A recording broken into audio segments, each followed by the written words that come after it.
Selamat pagi. Selamat pagi. Selamat pagi. Saya bersama Mas Monco Australia, Mas Anton Jakarta Timur. Ya, kami sekarang ingin konten yang baru.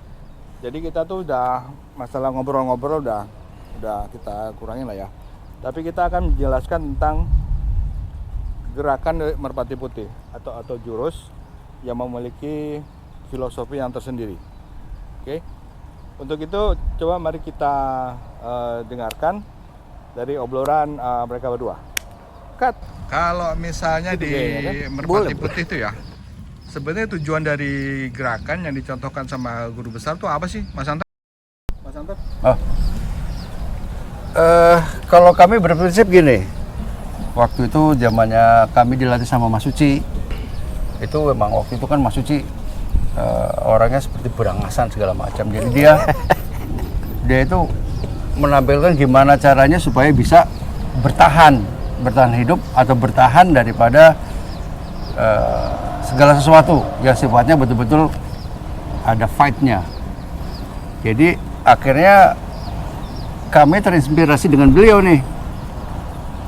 Kami tertarik dengan Mas Suci itu tadi dia mempunyai sifat yang seperti itu yang saya sendiri sebagai adiknya sangat kagum, terutama gimana caranya dia menghadapi seseorang, atau waktu itu kan saya masih kecil, seseorang tapi tidak tanggung-tanggung lagi, langsung dia selesaikan. Nah, termotivasi dari situ akhirnya saya terus belajar merpati putih itu apa. Oh, ternyata merpati putih itu suatu bela diri yang betul-betul gimana caranya supaya kita bisa survive di situasi apapun. Begitu Mas Manco? Betul. Mas Monco bagaimana? Jadi kalau balik ke filosofinya, merpati putih memang betul adalah ilmu bela diri. Tapi kita punya luxury, kita punya kemewahan sendiri dibanding metode yang lain adalah kita melatih ada dua komponen besar di sini. Muscle memory, seperti semua bela diri lain, kita belajar bagaimana agar punya refleks, kita terbiasa menghadapi beragam situasi, dan kita punya yang disebut namanya, zaman saya ya, kita disebut ilmu penghayatan dan naluri. Ya. Nah, dua inilah sebenarnya yang harusnya menjadi satu paket kalau kita melatih di merpati putih. Jadi tidak bisa kita pisah-pisah. Jadi merpati putih itu sebenarnya bukan masalah pengolahan, pembinaan, napas, tapi semua itu adalah satu kesatuan antara gerak, napas, gerak fisik, dan gerak naluri. Gitu kira-kira. Moga-moga nggak kepanjangan. Ya, Mas Monco sama Mas Anton ya. Emangnya kalau memang dulu begitu ya filosofinya ya, emang dulu ngajarinya gimana sih Mas Pung? Mas Pung? Apakah dulu dia 1, 2 atau gimana? Enggak. Jadi Mas Pung itu dia mengajarkan bukan potongan-potongan seperti hitungan. Hitungan itu belakangan dulu ya. Supaya lebih mudah buat kita waktu itu untuk memberikan pengarahan kepada, karena waktu itu kan anggotanya bisa ratusan, Mas. Nah, Mas Pung sendiri yang diajarkan adalah gerak berkesinambungan, di mana kita tuh harusnya once off. Dalam artian kalau kita orang gerak, kita tuh bukannya menangkis, kita tuh harus sebisa mungkin mendekat dan once off gitu. Once off itu artinya sekali kena, Tarik napas, hajar blek gitu. ya. Iya, gitu. Jadi Tapi masih kena dong ya. harus gitu. Nah, tapi ini kenapa mewahnya kita latihan pengolahan, latihan pembinaan, dengan catatan kalau benar-benar itu dilatih, mudah-mudahan kita ya rata-rata waktu itu bisa mampu menerima pukulan 1 sampai 2, tapi jangan sampai 3 kali gitu ya. Jadi kena gitu. iya. Karena kita waktu itu kalau di merpati putih zaman dulu kita full contact tanpa aturan, tanpa pengaman, suka-sukanya Mas Pung milih-milih siapa lawan siapa gitu. Tapi syukur pada waktu itu entah kebetulan ya, tidak ada orang yang sama sekali cedera, padahal kita kena gitu. Karena kita full contact, jadi bener-bener kita boleh ke kepala soalnya gitu. Gitu kira-kira. Jadi gerakannya benar-benar adalah gerakan lebih mengarah ke melatih yang tadi muscle memory dan penghayatan naluri menjadi 2. Jadi Kalau Mas Suci gimana nggak itu ngajarin? Tentunya kan turunan dari Mas Pung kan? Iya. Nah gimana tuh? Secara garis besar sama. Jadi proses seperti itu. Jadi beliau selalu menekankan bagaimana caranya one punch. Jadi artinya begitu ada elakan, kita selalu sebagai tameng badan kita menghindar, langsung pukul betul-betul lawan itu langsung KO. Dulu udah kedengar Mas Suci kalau lagi latihan, ayo maju semua. Gitu Ya, Mas Suci itu jangankan sama yang lainnya, kami pun sebagai adiknya sering diadu pula sama saudara kami. Itu juga ngelihat kalau kami tidak berdarah-darah, dia belum selesai. ya. Supaya apa? Supaya akhirnya kami punya jiwa berani. Bagaimana beliau itu menunjukkan menghadapi 1 orang, 2 orang, dan bagaimana menghadapi pengeroyokan, dan emang betul-betul diperlihatkan. Jadi murid-muridnya tuh disuruh menyerang beliau. Ya. Jadi kalau boleh ditambahin sedikit, jadi di era itu yang bisa kita jadi panutan untuk tahu teknik. Era itu tahun berapa nih kira-kira? Ya, zaman-zaman jangan disebut tahun lah, tahun tua. Era-era kita yang jadi panutan gerak itu adalah Mas Altoni dan Mas Suci, karena itu yang bisa mencerminkan apa yang diajarkan Mas Pung. ya Mas Pung, karena emang badannya secara atletiknya dia memang Tinggi Bukan. Mas Altoni kan? Nggak besar.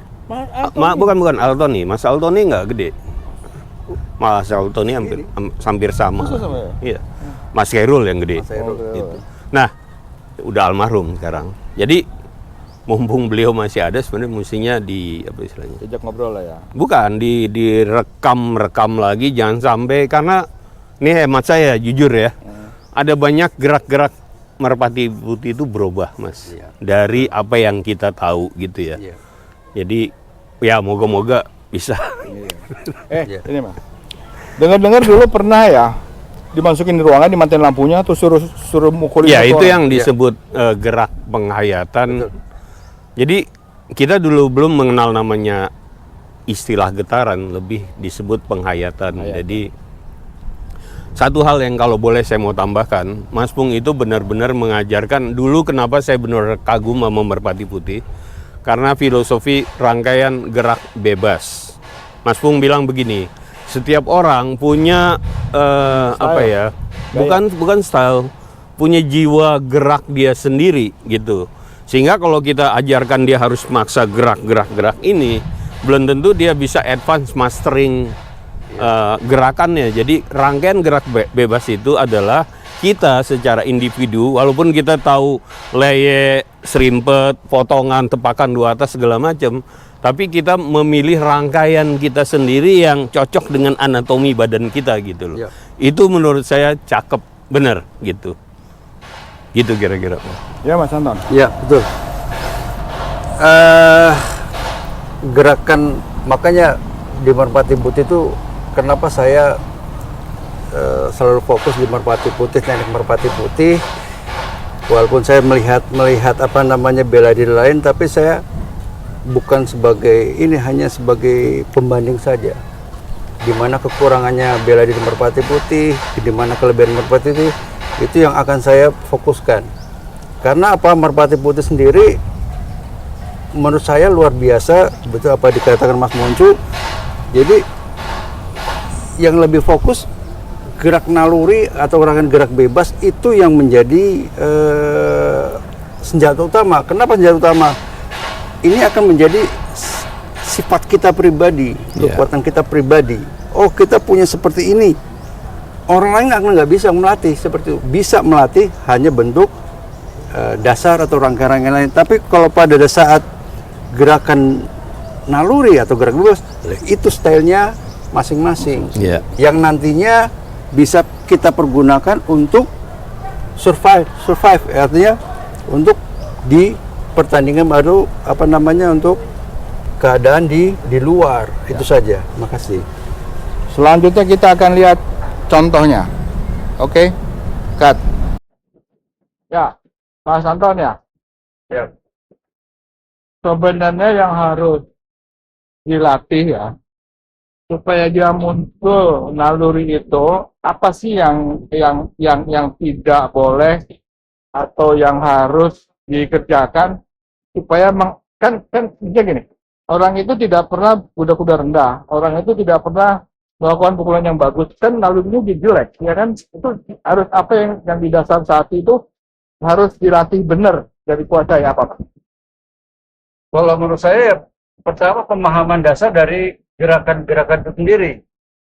Maksudnya gimana? Ya, seperti pukulan seperti apa, tangkisan seperti apa, hindaran seperti apa, tata langkah seperti apa, itu harus bisa betul-betul dikuasai. Kalau dia salah harus segera dikoreksi gitu. Betul, Jangan dibiarkan begitu terus ya. betul. Sebaiknya untuk tingkat dasar itu pelatihnya harusnya pelatih yang untuk senior yang melatih, karena dia yang akan mengkoreksi, bukan asisten pelatih, tapi seniornya yang untuk tingkat dasar. Karena pelatih senior itu yang lebih paham mengenai materi-materi dasar sendiri. Mas Monco, Iya. latihan umur udah 50. Mau tetap begitu nggak? Sebenarnya gini, kalau kita Ini kan masih muda nih tadi. Sekarang udah tua nih latihan nih. Bisa nggak ngarepin gitu loh? gini. Untuk kenapa kita bisa bertahan di silat pada umumnya ya, dibanding kita latihan bela diri yang lain, kita sampai tua masih tetap bisa latihan. Yang kurang mungkin endurance ya, daya tahan kita berkurang. Kecepatan mungkin udah nggak secepat muda. Ya. Tapi kalau dicoba-coba ya masih ada lah sikit-sikit yang bisa gitu loh. Tapi selama kita tidak merasa diri kita menua, itu aja. Tapi kita harus tahu limitasi kita gitu loh. Itu aja yang penting sih Mas. Tapi kalau tujuannya itu ada nggak sih bahwa si orang tua ini juga kita harapkan memiliki gerakan naluri? Itu nggak perlu. Seperti yang saya bilang di awal, merpati putih itu adalah paduan dari melatih muscle memory, gerakan fisik, melatih naluri yang saya sebut non-fisik, dengan basis pernafasan. Ketiga ini Mas, nggak bisa kita pilah-pilah mau kita muda, tua. Dia harus tetap satu paket. Karena itu walaupun saya melatih kebugaran di sana, saya tidak merubah apapun pola merpati putih yang diajarkan Mas Pung dan Mas Budi ke saya. Gitu. Kita ajarkan semua gerak, karena toh gerak silat, gerak naluri, gerak penghayatan itu adalah gerak yang bagus buat kesehatan Mas. Ya. Gitu, karena itu justru melatih multitasking kita gitu. Dan saya nggak berani ngarang-ngarang yang lain karena ilmu yang saya pelajari ya itu gitu. Jadi apa yang saya dapat, hasilnya ya itu yang saya ajarkan. Gitu kira-kira Mas. Ya. Nah, kalau Mas Anton gimana ini ya? Kalau Mas Monco bilang katanya gerak itu nggak mungkin lawan itu cuma begini doang, dia pasti akan lanjut yang lain. Gimana? Kalau saya berprinsip jangan sampai lawan itu berpikir dua kali. Bagaimana tuh?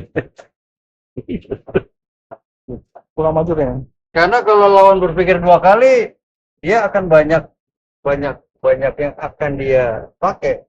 Tapi kalau udah kena udah sakit dia diem ya. Jadi begitu sama seperti Mas Monju, begitu lawan mau masuk ya kita masuk lebih dulu, dan lawan itu harus betul-betul fatal. Oh. Betul.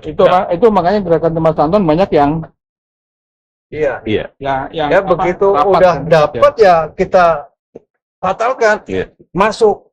entah gimana caranya. Iya. Masalah dia masuk rumah sakit atau tidak ya itu namanya lingkungan di jalanan lah. Dan ini kita di Merpati Putih ya benar ini siku sama sodokan sama totokan. Jadi kita jarang begini ya. jarang. Gitu. Ya karena emang lebih aman sih. Kalau gini ini Bukan, ini fatal ini. Ini fatal. Ya, tapi Fatal. kalau kita pakai ini tuh fatal. Iya, ini salah tonjok kita Salah fatal ini. gitu. Buahnya pernah juga soalnya. Jadi Mas ya, kalau orang-orang yang sudah mengikuti cerita tertentu itu kan biasanya itu tidaknya pasca yang Mas lagi seperti itu ya. Itu gimana ceritanya Mas?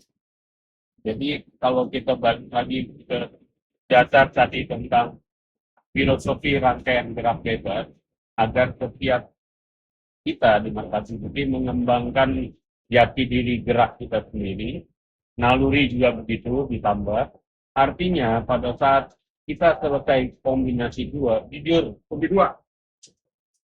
kombinasi dua, jujur, menurut saya, ilmu Merpati Putih itu selesai. Selanjutnya yang disebut khusus 1 ke atas adalah pendalaman merstudi. Itu kenapa nama kita Merpati Putih, itu adalah kita masing-masing mencari ke dalam diri kita dalam keheningan, kita mengembangkan apa yang sudah kita dapat dari dasar 1 sampai kombinasi 2, kita mengembangkan diri. Kenapa ada namanya khusus tangan? Karena khusus tangan itu kita masing-masing akan mengembangkan tangan kita benar-benar dari segi fisik, dari segi naluri, kita kembangkan berdasarkan gaya kita sendiri. Kalau saya bisa kasih contoh, cari yang simbol-simbol, kalau kita biasa beng-beng gitu, itu adalah satu gerakan naluri yang kita latih kita sendiri. Si Mas Arif pelatih, apa yang dia suka, selama dia bisa latih itu cepat, secepatnya one of one punch, gitu loh kira-kira. Jadi kita harapkan nanti yang namanya senior itu mampu mengembangkan diri sehingga MP malah lebih berkembang sangat luas, karena ilmu MP scam saya, ilmu yang MP itu lengkap loh, lengkap beneran. Kita punya semua, asal jangan dipecah-pecah. Dia harus selalu berada satuan dari dasar 1 sampai tingkat selanjutnya. Itu kira-kira. Mas Anton nih, kayaknya kita nggak begitu. Sebenarnya ketika pas di lapangan itu kayaknya kombi sendiri lah. Ya, kombi 1, kombi 2 agak naluri nggak bisa, dan dilatih gerakan-gerakan yang sudah itu salahnya di mana sebenarnya? Kenapa nggak bisa kayak Pak Anton? Apa yang keliru dari yang kita lakukan? Kalau prinsip saya, kita paham benar antara pengajar dan pendidik. Iya, tapi kita lihat bahwa kita perhatikan orang-orang itu yang justru kita hanya bisa komentar gerakan buruk atau jelek, harusnya nggak gitu atau gitu. Itu sebenarnya itu gimana? Masalahnya gimana? Salahnya sebenarnya nggak ada yang salah, Mas. Cuman dari kita sendiri harus edukasi kita sendiri. Tapi kalau kita lihat murid kita terus kayak gitu, kita kan begitu ya gitu kan. Karena murid itu gambaran dari kita sendiri. Jadi karakternya murid itu ya cuma dari kita sendiri gitu. Kita ulang. Ya, benar. Jadi si murid berlatih gambaran murid ya seperti itu ya gambaran kita sendiri. Gambaran pelatihnya. Betul. Jadi ya memang dari sisi pelatihnya yang harus memberikan contoh, Betul. atau filosofi, atau nanti ujungnya begini loh, Betul. gitu kan? Makanya untuk pelatih Si murid berlatih gambaran murid ya seperti itu ya gambaran kita sendiri. Gambaran pelatihnya. Betul. Ya. Jadi ya memang mungkin dari sisi pelatihnya yang harus mungkin ada kalau bisa ditambahkan betul. juga. Saya ambil contoh yang sangat sederhana, Filosofi misalnya atau nanti tangkisan ujungnya atas. begini loh. Betul. Tangkisan Gitu kan. atas Makanya itu minumnya, pelatih konsepnya adalah dasar itu kita melingkar kayak ular, tangan harus dipimpin oleh pelatih sendiri yang itu ya. Mau dipaham. Ya, itu. Ya, mungkin ada kalau bisa ditambahkan juga. Saya ambil contoh yang sangat sederhana, misalnya tangkisan atas. Nah, tangkisan atas itu minumnya konsepnya adalah kita melingkar kayak ular tangannya. Tapi kalau kita buka, kita harus melakukan putaran begini. Nah, tapi ada masa entah kenapa saya lihat rata-rata balik ke karate gitu mas. Dibentuk gitu. Membenturkan. Karena prinsipnya ini kan kita di Merpati Putih sebenarnya apa yang disebut melingkar. Jadi kita bukannya, karena ceritanya dulu kan ilmu perempuan nih. Jadi perempuan kalau ngadu-ngadu ini kan nggak kuat. Kalau beda sifatnya dengan kita melingkar, ini agak beda ketimbang kita menghajar. membenturkan, membelokkan tenaga lawan. Ya. Tapi ya hal seperti itulah mungkin yang perlu dikembalikan ke dasar. Ya harus dilatih ya itu. Tapi harus mengerti juga filosofinya sebenarnya. Jadi kalau kita tangkisan atas itu sebenarnya dia bukan tangkisan atas untuk nangkis, karena tangkisan atas itu kan sebenarnya sotokan mas. Beneran.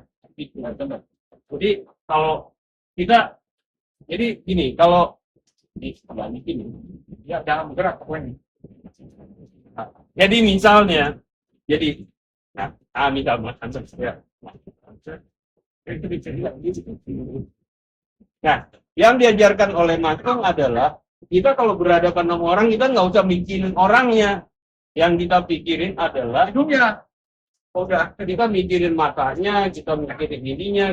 Kita juga tidak memikir secara kalau lu mukul dua tangkis gini. Nggak ada orang yang mukul begitu gitu. Yang kita perlu adalah dalam posisi begini gerak. Itu yang kita harus lakuin gitu.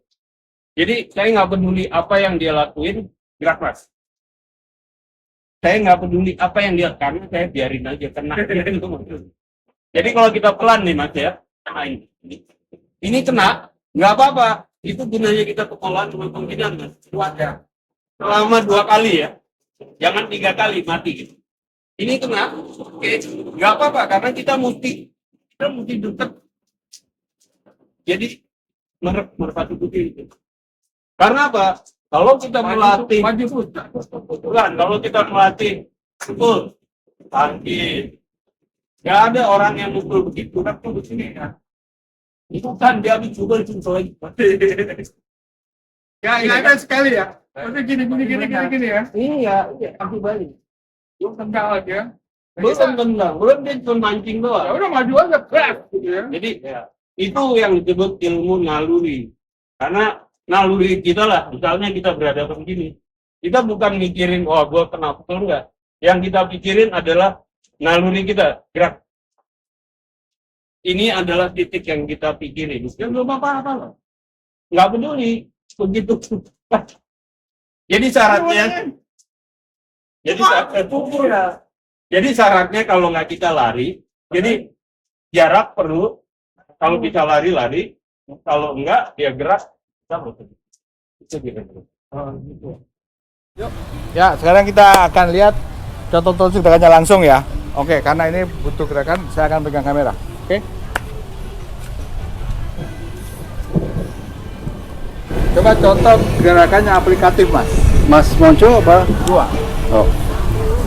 Yang tadi gerakannya mau pukul-pukul orang itu tuh. Oh, gitu. ya. Iya. Jadi kondisinya pertama gini, rules-nya ya. Kita bicara bukan untuk pertandingan di ring, tapi adalah kondisi yang benar-benar bahaya di jalanan. Benar-benar ya. Jadi apa yang harus kita lakukan, syarat utama dari self defense adalah lari. Itu benar-benar. Kabur. Ya. Benar. Jadi walaupun kita latihan Merpati Putih mau tingkat apapun, selama kita bisa lari. Itu ya pertama.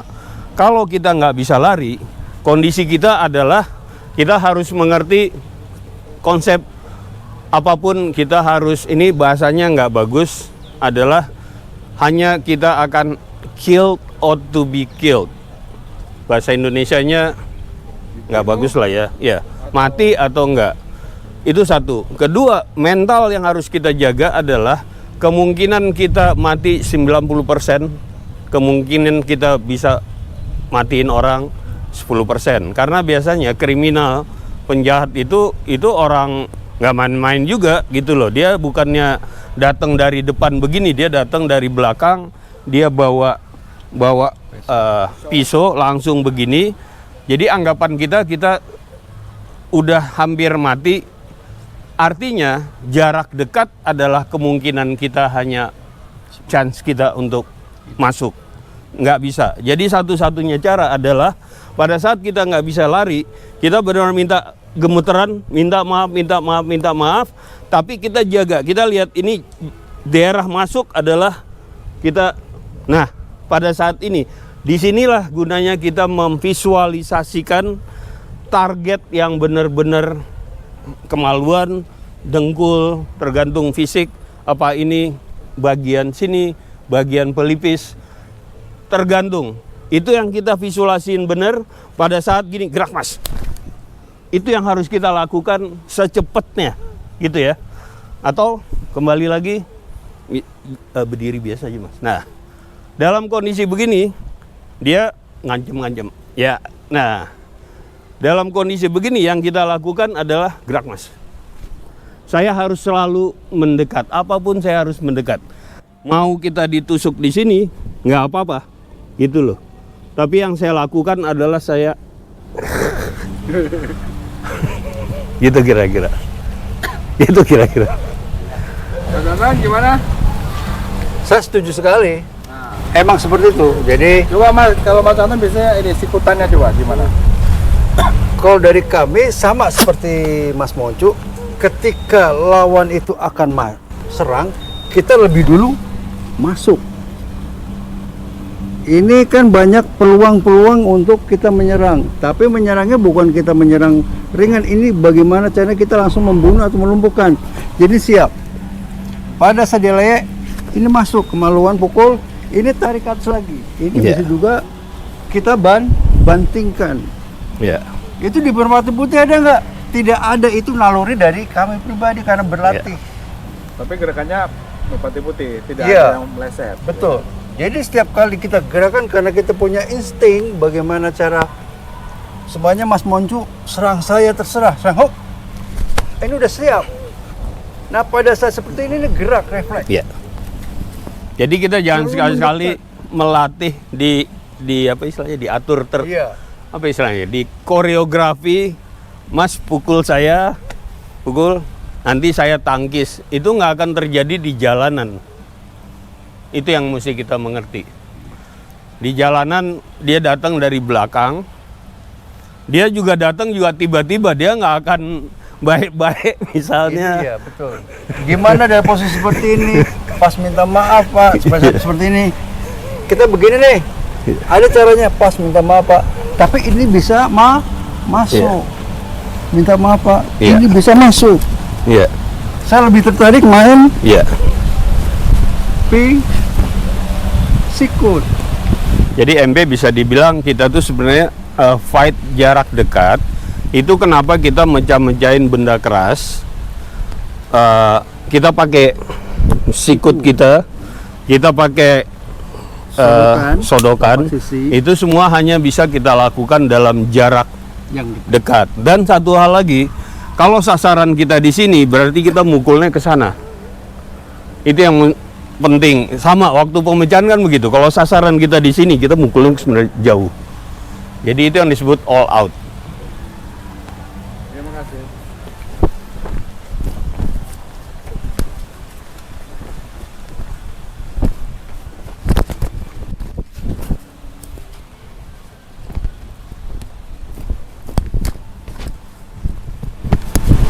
Tuh napasnya masih kuat dia.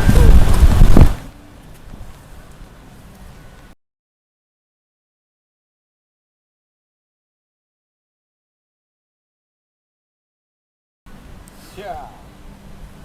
Oke. Masih kuat. Mas Moncu. Oke. Kudi.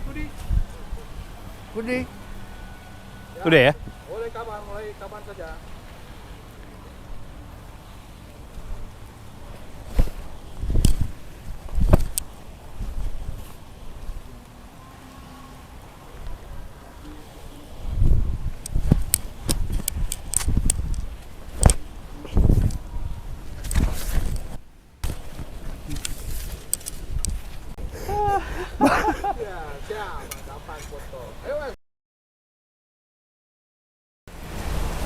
Senjata kudi.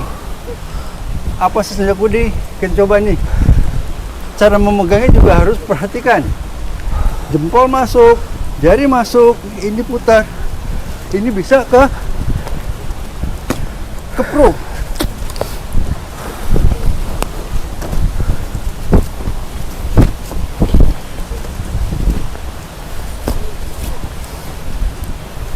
Bisa juga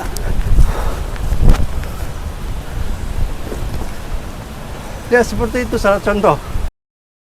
Tarik napas, hembuskan. Tenang di dalam, damai di luar.